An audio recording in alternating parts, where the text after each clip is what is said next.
Bismillahirrahmanirrahim. Elhamdülillah. Ve salatu ve selamu ala Resulillah. Meyrimde jana rayımda Allah Teala'nın isminden başlayın. Şundagında her bir insandın başına sınoo gelet.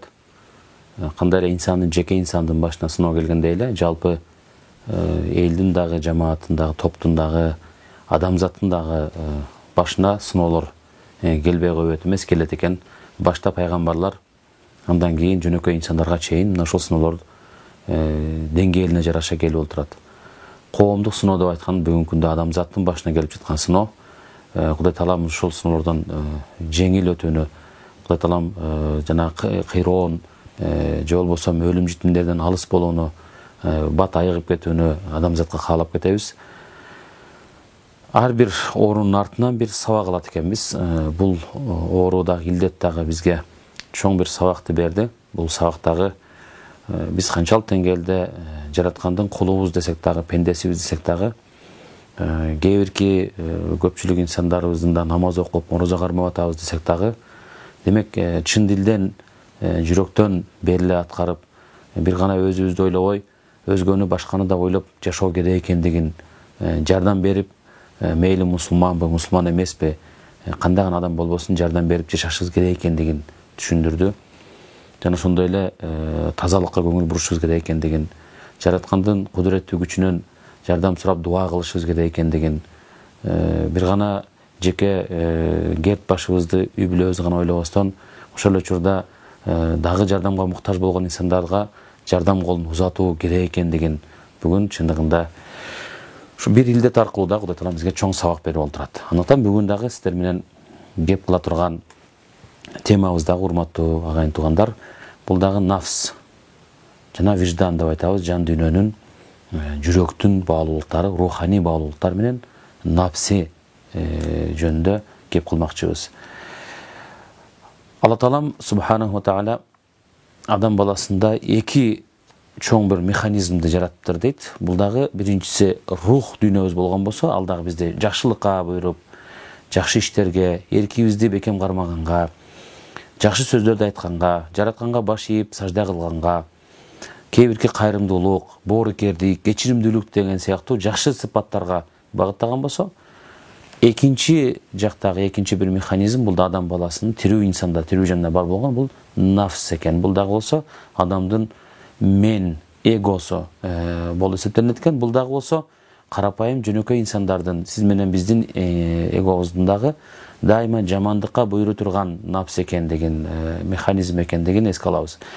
Нафс аркылуу Алла Таалам кандай нерселерди берет десе, нафстын тизгинин толук бой берип жүргөн инсан үчүн дайыма жек көрүү, душмандык, көрө албастык, өзүнүкүн дайыма туура деп эсептөө сыяктуу терс көрүнүштөрдүн бардыгы ошо нафстан келе тургандыгын айтат. Ал эми баалуу, жакшы нерселердин бардыгы бул жараткан Алла Таала тарабынан бизге жүрөк, жан дүйнө, руханий дүйнө деген, ыйман деген нерсенин мөмөсү, Алла Таалам жакшылыктардын бардык мөмөсү бул жараткан Алла Тааладан экен деп билебиз. Бул ыйманыбыздын талабы ушул экен. Ал эми нафс деген сөздүн негизи арабча бир сөз. Нафс деген анын бир канча маанилери бар, урматтуу агайын туугандар.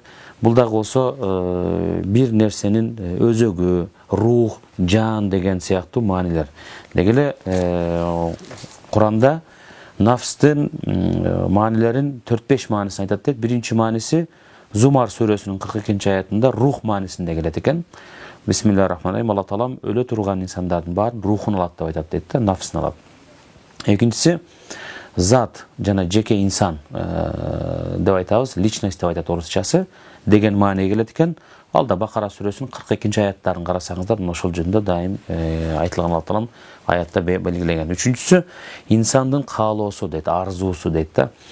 Юсуф сүрөсүнүн 53-нчи аятында айтылат экен. Үчүнчү бир мааниси нафстын мен нафсимди актай албайм деген экен Юсуф пайгамбар. Ошол сыңары 4-үнчү мааниси инсандын жүрөгү жана ички ааламы деп айткан дейт да. Алла Таалам Куранда айткандай, бул дагы Исра сүрөсүнүн 25-нчи аятында айткандай, Алла Таалам силердин ички сырыңарды дагы жакшы билет деген, ички жан дүйнөңөрдүн сырын дагы деп. Бешинчиси бул жан. Биз билгенде жан деген маани келет экен. Ошондуктан Али Имран сүрөсүнүн 61-нчи аяты буга далил экен. İnsan bütünдөй жаман мүнөз, жамандыктардын булагы, башаты деп ошол напсыны, инсандын напсысын айтып атабыз. Инсан дегенде акылыбызга дене, рух жана ошондой эле нафс механизминен турган бир жандык биз. Алла Таалам пайгамбарыбызды эмнеге буйруса ошону орундатуу керек экендигин, пайгамбарыбыздын артынан ээрчип Алла Тааланын буйруктарын эки кылбашыбыз керек экендигин билсек деле, моюн жар бербей калды, ой ушул жалкоолук басты, аз кырылдым шайтанга деген ар кандай себептер менен көбүнесе учурда биз эмне кылат экенбиз, напсыбызга жеңилип калат экенбиз. Ошондон Алла Таалам бул негизги ааламдын жаратуусунда өзүнө кулчулук кылсын деп жараткан болсо, демек биз мунун чыныгы өзөктүү негизин түшүнө билишибиз керек болот да. Бүгүн мунун философиялык мааниси кандай, мунун деги эле бир буйруктун артында эмне турат? Чындыгында биз акыркы учурлардагы болуп жаткан сыноолордон дагы бир нерсе келет. Адамзат жалпы анын ичинде кыргызстандыктар, анын ичинде дагы жалпы мусулмандар жараткан Алла Тааланын айткан буйруктарынан эмнегедир четтеп кеткендей болуп атабыз. Ысырапкерчиликке өтө чоң көңүл бурбай калдык дагы, өтө чоң бир жолду ачып салдык. Биздин той аштарыбыз, өлүм житимдерибиз канчалаган ысырап, ал эмес жеке үй бүлөдөгү, жеке инсандын колдонуп аткан буюмунан жеп аткан, ичип аткан нерсесине чейин бүгүн өтө чоң бир ысырапкерчиликке жол ачылган көрүнүшүн көрүп калдык эле. Эмнегедир көзүбүз көрүп турса дагы, тилибиз айтып атса дагы, муну жүрөгүбүз менен сезип, мындан жалпы коомдук тобо деп айтат го. Жалпы жеке инсандын тобосу эмес, коомдук тобо кыла албай аткан жагдай учурда Алла Таалам могул илдет аркылуу мына бир канча күндүн ичинде эле ар кандай чектөөлөрдү киргизүү менен адам баласын үйдөн чыкпай үнөмдүү пайдаланганга, үнөмдүү жеп, үнөмдүү ичкенге кадимкидей өзү эле бир оору аркылуу үйрөтүп койгонун көрүп отурабыз. Урматтуу агайын туугандар, ошондон нафс менен күрөшүү адамдын өзүн тарбиялоодо абдан чоң орду бар да. Нафсты дайыма пайгамбарыбыз саллаллаху алейхи вассалам баш болуп, сахабалар, андан кийинки бүтүндөй тарыхтагы биздин ата бабаларыбыз дагы өзүнүн нафсысы менен күрөшүп келген да. Кадимкидей эгерде душман издесең, сага нафсың жетишет деп аалымдарыбыз айткандай эле, Кур'ан-ы Керимде аятта айткандай, башка бир аятта бисмиллахир-рахманир-рахим, иннен нафса лааммаратун бис-суу ва садакаллахул азим. Чындыгында жаман напсы деген нерсе, нафс деген нерсе бир гана жамандыкка буйруйт деп айтат дейт да. Бирок ал напсы эгерде жөнөкөй карапайым калктын, жөнөкөй силер менен бизге окшогон инсандардын напсы өзүнүн деңгээлинен жогорулаганга аракет кылбасак, өзүбүздү тарбиялаганга аракет кылбасак, мына ошол дагыга чөйт экенбиз. Урматтуу агайын туугандар, урматтуу биздин агалар, инилер, бир туугандар, эжекелер, жалпы эле адам баласы Кур'ан-ы Керимде Хашр сүрөсүндө Алла Таалам айткандай, бисмиллахир-рахманир-рахим, вал танзур нафсум ма каддамат лигад. Ар бир напсы, ар бир жан, ар бир инсан эртеңки күнүн эмнени камдады, аны карасын деп айтып атпайбы? Биз эртеңки күнүбүздү ачка калбайлы деп азык түлүк камдап атабыз. Кандайдыр деңгээлде бир жака барып калсак, кой, ушул жерде кыйналып калбайлы деп акча тыйыныбызды камдап атабыз, мал жандыгыбызды камдап атабыз да, бирок ахиретибиз үчүн эмнени камдап келатабыз деген суроону келиңиздер мына ушул учурларда, ушул күндөрдө өзгөчө дагы көбүрөөк сурамжылаганга аракет кылсак. Пайгамбар саллаллаху алейхи вассалам акылдуу инсан өз напсисине ээ болуп, аны эсеп кысап кылган инсан деп айтат дейт да. Өлүмдөн кийинки жашоо үчүн тарбиялап даярдаган инсан дейт да. Алсыз адам напсысынын арзусуна баш ийип, Аллахтан жакшылык дайыма үмүттөнүп күткөн, өз аракет кылбайт, бирок дайыма бир жакшылыкты, дайыма бир берекетти, бат эле бай болуп калганды күткөн инсан дейт. Алла Тааланын бул жаман инсан. Имам Газали деген улуу аалымыбыз айткандай, нафс рухтун минген унаасы деген экен дейт. Эгерде инсан нафс тизгинин таштап салса, анда анын чуркаган багытына өзүн таштаса, жок болушу мүмкүн депчи, жок болуп кетиши мүмкүн деп. Ошондон өзүңдү көзөмөлдөө, нафсты тазалоонун жана оңдоонун эң жакшы жолдорунан бирөөсү экен. Өзүбүздү көзөмөлдөйлү келиңиздер. Кандай эле кээ бирки кырдаалдар, жагдайлар бизди чектеп өзүбүздү көзөмөлдөгөнгө, колубузду балким ата бабаларыбыз деле биздин элибизде, кыргыздын тарыхында деле тамактан мурда, тамактан кийин кол жуу деп ал адатыбыз бүгүнкү күнгө чейин кээ бир жерлерде сакталып келген болсо, кээ бир учурларда биз сактабай калган учурларыбыздан бүгүнкү күндө эмне келип чыгып атат? Көптөгөн оорулардын себепкери болуп атат. Ошонусуңар эле өзүбүздү көзөмөлдөө ар тараптан, ден соолугубузду көзөмөлдөө, өзүбүздүн акыл эсибизди, напсыбызды, ошол эле жан дүйнөбүздү дайыма көзөмөлдөп, багып, бапестеп, кээ бирде тыя турган жерде тыйып туруу biz özümüzdün жашообуз үчүн да чоң пайда экен. Бул дегендик нафс өз кожоюнуна эмнени сүйлөө керек экендигин жана аткаруу керек экендигин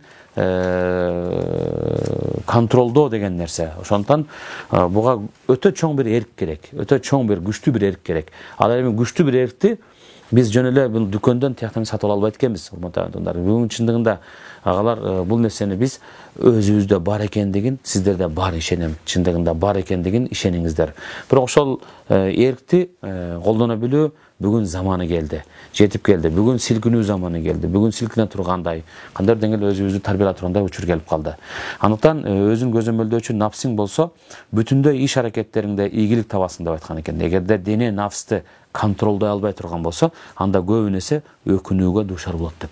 Ошондуктан ар бир кылып жаткан ишибизди сөзсүз түрдө жаратуучу Аллах тарабынан сураларын унутпастан көзөмөлдөп турат, көрүп турат деген сезим менен аткарайлы. Улуулардын эң жакшы жетишкендиктеринен өзүн көзөмөлдөө болуу эсептелет экен. Мунун да бир мисалдарын айтып кетейин.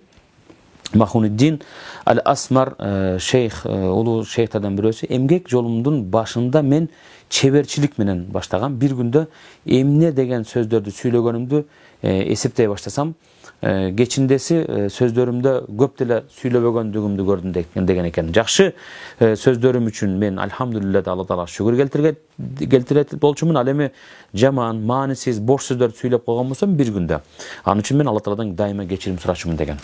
Абу Хафс аль-Хаддад адамдын Нисабури, адамдын нафсиси бул бир караңгылык деген экен. Нафстын чырагы анын сырында. Ал эми жарыгы болсо, Алла Тааланын колдоосу, тауфик деп коет, колдоосунда деп айткан. Сыр дегенден максат Алла Таала менен пенденин ортосундагы сырлар. Ошондуктан эгер эң негизги сыр бул ошол пенденин, Алла Таала менен болгон пенденин ортосундагы ихластуулук, чын дилден берилип, Алла Тааланын ыраазылыгын гана көздөп аткаруусу. Эми мисалы ушул жерден дагы бир канча маселени айткым келди. Алла Таалам мындай айтканда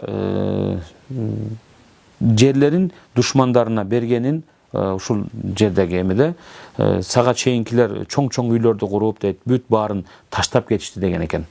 Алла Таалам ошол жерлерин душмандарына бергенин сен көрбөй жатасыңбы деген. Адамдар болсо жебеген нерселерин топтоп жыйнаганын, жашабаган үйлөрүн курушуп жашабай жаткандыгын эч көзүң көрбөй атабы деген бир улуу затына айткан экен. Мындай айтканда илхам деп айтабыз, эме катарында билдирилген экендиги айтылат дейт да. Эч жебей турган нерселерин кыялдангандарын, колдонбой турган нерселерин кыялданып жашагандыгын бир күн келип сен дагы, сенин айланаңдагы инсандар дагы бул жалган менен кош айтышаарын, ошондо дагы бир учур келип сени унутаар дагы күн келерин эстен чыгарба деген экен. Ошондуктан анда кандайча түбөлүктүү жашоону, кандайдыр бир 50-60 жылдык өмүрдө биз мындай айтканда алмаштырып коелу. Албетте чоң улуулар нафсилерин тарбиялаганда абдан чоң бир бизге үлгү сабак боло турган нерселер менен тарбиялаган. Мисалы үчүн кээ бирлер айткан экен, "О нафсим" деген экен дейт. Сен сырткы келбетиңди кооздойсуң, ката күнөөлөрдү кыласың. Нафсты өзгөчө жамандыкка буйруучу нафстын канатын сындыруу керек экендигин унутасың деген экен. Ошондуктан келиңиздер, жамандыкка буйруй турган нафсыбызды кичине сындырууга аракет кылайлы. Зуннун Мысри деген аалым инсандардан бирөөсү, аалым инсандарыбыздан ушундай кеп бар. Адамзаттын кыйроон болуусуна 6 себебин айткан экен дейт да. Кыйроон болуусу дегенде эми ар кандай маанидә кыйроон деп айтабыз. Жок болуусу, коом болуп жок болуп кетиши, балким бир ар кандай илдеттин келиши, билбейм, айтор кыйроон болуусуна себеп болгон нерселер караңыздар. Биринчиси ахирет иштерин аткарууда ниеттин начардыгы. Тиги дүйнөгө башталган, багытталган амалдарда ниет өтө бош болгондугу, бекем болбогондугу. Экинчиси адам денеси алардын арзуу каалоолорунун кулуна айлангандыгы. Адамдын денеси нафсибиздин кулу болуп калгандыгына мындан улам болуп жатат дейт. Үчүнчүсү өлүм жакын экенине карабастан адамдарды бул дүйнө узун өтө жеткис үмүттөр менен ээлеп алгандыгы, мындай айтканда чындыгында абдан көп кыялдарыбыз бар, үмүттөрүбүз бар. Көп нерсени үмүттөнөт экенбиз. Муну да бир аз чектешибиз керек болду. Эмне дегенде өтө көп кыялданып, жок ишке ашпай турган нерселерде кыялданып үмүттөнө берүү дагы адамды кыйроонго алып барып коюшу мүмкүн. Кыла турган маанилүү иштериңиз калып кетет, негизги аткара турган жумуштарыңыз калып кетет. Мисалы үчүн, төртүнчүсү, адамдар Алла Тааланын ыраазы кылгандын ордуна инсандарды да көбүрөөк ыраазы кылуунун артынан басып чуркап калган учурда ошо кыйран болот деген экен дейт да.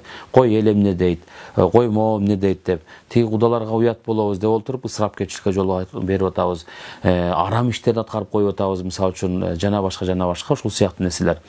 Бешинчиси, адамдар өз арзуу сезимдеринин артынан кууп, Куран, сүннөт жолдорун, ата-бабаларыбыздын басып өткөн мыкты тарыхый жолдордун бардыгын унутуп калган учурда коомдо бир сыноо келет деген экен. Алтынчысы, адамдар өз күнөөлөрүн мойнуна албаш үчүн өткөндөрдүн баарын сындайт дейт да. Пайгамбарыбыздын сахабаларынан баштап, алар деле урушкан турбайбы, алар деле согушкан турбайбы, алар деле момундай кылган турбайбы деп, анан боло берет да, биз эми ким элек, биз жөнөкөй адамбыз деген шылтоо менен үй бүлөдөгү ажырашуулар, коомдогу келишпестиктер, бизнес чөйрөсүндөгү ар кандай пикир келишпей душман болгон абалдардын бардыгы мына ошол эски тарыхтан жакшы сабак ала албай аткандыгыбыздын белгиси. Мисалы үчүн, мына ошонун аркасынан көптөгөн бизге сыноолор келип калышы мүмкүн экен. Ошондуктан нафс менен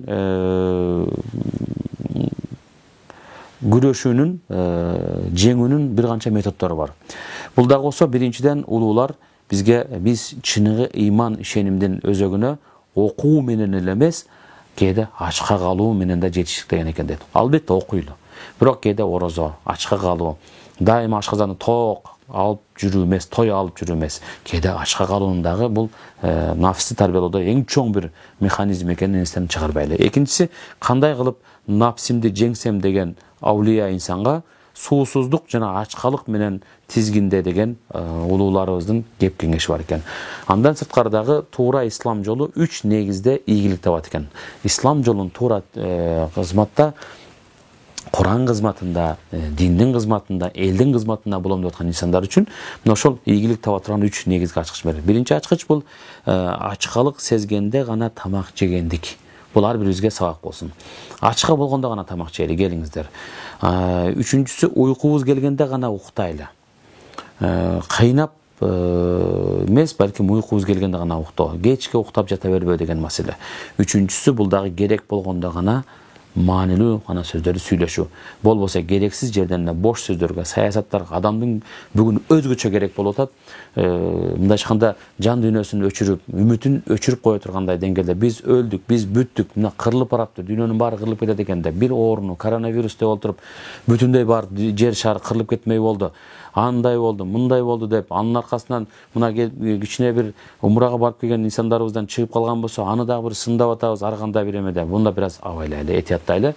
Ошондуктан бир аалым өз шакирттерине кырсык 3 себептен улам келет деген экен дейт.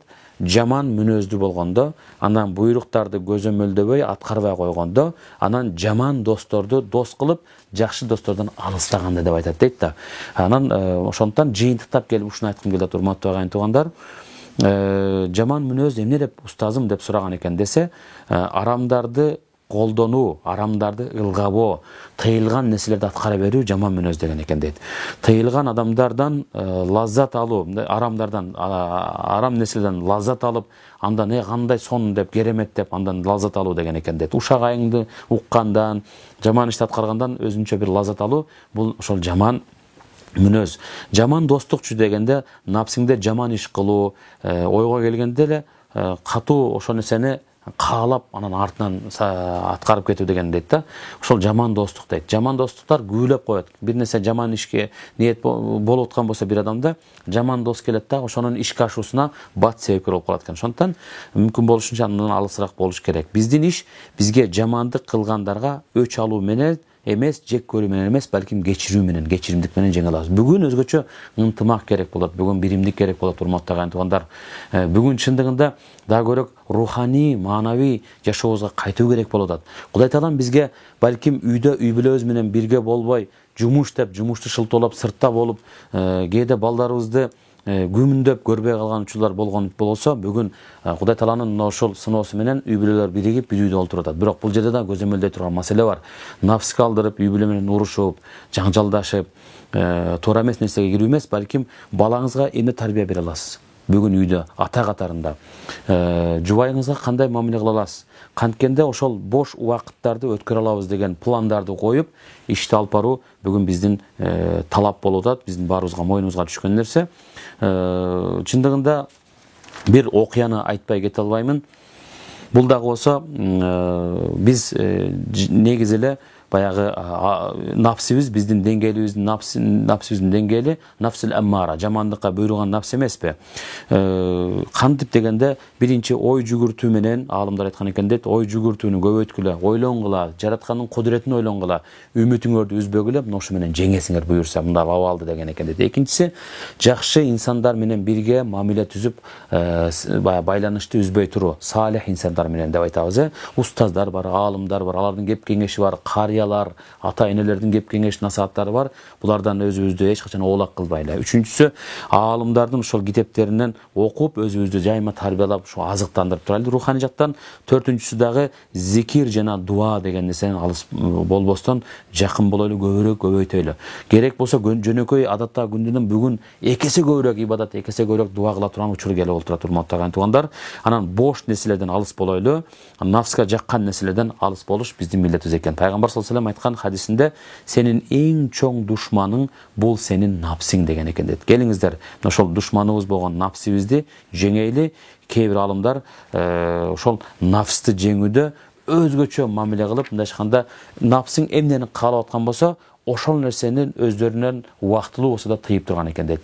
Келиңиздер, биз да бүгүн нафсыбыз каалап аткан нерсени эмес, балким ыйманыбыз, жүрөгүбүз, динибиз, биздин салтыбыз, бүгүнкү күндө мамлекетибиздеги абал эмнени талап кылып аткан болсо, ошол чектен чыкпай, эрежеден чыкпастан аны аткарууну өзүбүзгө милдет кылайлы. Ал эми нафсты тебелегенде ар бирибиз өзүбүздүн нафсыбызды тебелейли, бирөөнүн нафсын тебелебейли, бирөөнүн жан дүйнөсүнө, бирөөнүн аброюна, бирөөнүн эйил катарында дагы деп айтайлы, жеке инсан катарындагы шек келтирбейли дагы.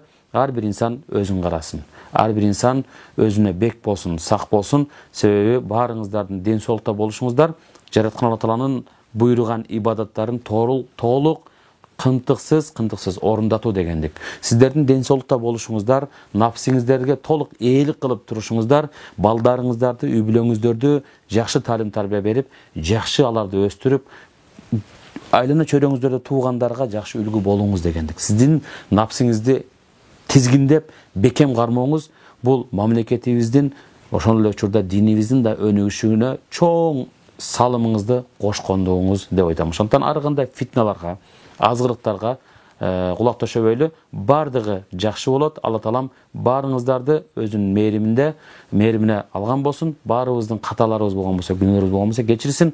Ооруган инсандарыбыз дагы батайыгып, мамлекетибиз дагы, дүйнө адамзаты дагы ушул илдеттен арылып, убакыттын ичинде бүт бардыгы жакшы абалга келсин деп Алла Тааладан тилеп кетебиз. Алла Таалам дагы кылган дуаларыбызды кабыл алган болсун. Вассаламу алейкум ва рахматуллахи ва баракатуху.